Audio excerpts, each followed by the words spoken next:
Unilever Tea Kenya has entered into a solar services agreement with Crossboundary Energy, the deal being the first of its kind for Unilever in Africa. Solar energy provider Crossboundary will undertake the installation and operations of a 600 kilowatt peak solar power plant at the company's Kericho tea plantation.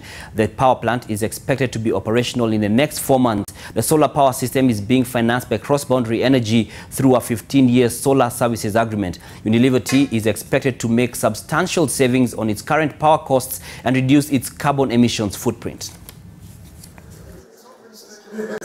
As a member of Renewable Energy 100, Unilever is proud to demonstrate to our peers that it is now possible to make commercially viable commitments to solar energy in Africa.